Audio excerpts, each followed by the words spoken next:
Многоквартирные дома по улице Саяно-Шушенская в городе Шагонарыге построены 30 лет назад. Строили тогда на совесть. Коммунальных проблем у жильцов многоэтажек не возникало. Однако последние 3 года в этих домах нет тепла. 8 канал ТВ не раз освещал эту тему. И не раз мы рассказывали о том, почему здесь не работает отопительная система. Но в очередной раз на правительственном совещании глава Тувы требует выяснить, действительно ли холодно в квартирах шагонарских многоэтажек. По тем обращениям граждан, которые жалуются на плохое теплоснабжение многоэтажных домов, я прошу создать комиссию. Необходимо пройти, определить реальность обстановки, ситуации и, согласно действующему законодательству, что называется, понять, кто прав, кто не прав.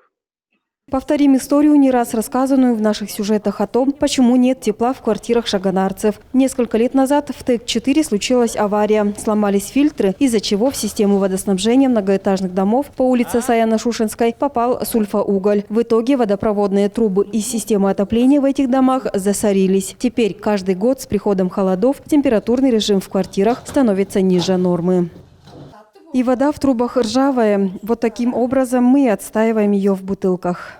Из-за того, что трубы засорены сульфоуглем, вода свободно не циркулирует в отопительной системе. В итоге в одном из домов прорвало канализацию. Подвалы сейчас заполнены жидкими отходами. Коммунальные службы пытаются справиться с аварией. Но очевидно, что из-за холодов сделать это почти невозможно. Проблема шагонарских многоэтажек по улице Саяно-Шушенской не решается еще и потому, что глава Тувы чуть ли не каждые полгода меняет мэра города. Каждый новый глава Шагонарыга пытается помочь жителям проблемных домов. Однако довести до конца это дело пока никому не удалось.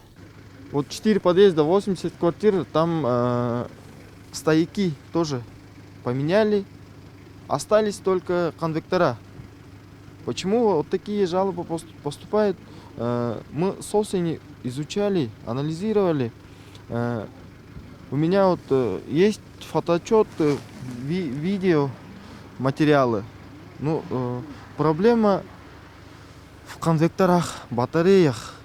Хозяйка одной из квартир показывает радиаторы. Они старые, давно отслужили срок эксплуатации. Менять их придется в любом случае. Ежемесячно мы оплачиваем квартплату, у нас долгов нет. И пишем жалобы в соответствующие коммунальные конторы. Остальные жильцы не поднимают тревогу, наверное, потому что у них есть долги и им совестно жаловаться. Шагонарыгцы обратились за помощью к депутату Верховного Хурала Тувы Рейсу Карасалу. Депутат намерен отправить запросы во все службы, в том числе и в прокуратуру республики. Решение вопроса не комплексно, а локальным образом. То есть в одном году одну проблему решили, в втором году вторую проблему решили.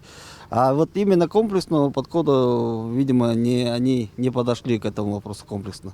Коммунальные беды жителей многоквартирных домов Шагонарыга давно перестали быть городской проблемой. К ее решению уже должны подключиться районные и республиканские власти. Ника Мангуш, Марат Эльмикей, 8 канал ТВ.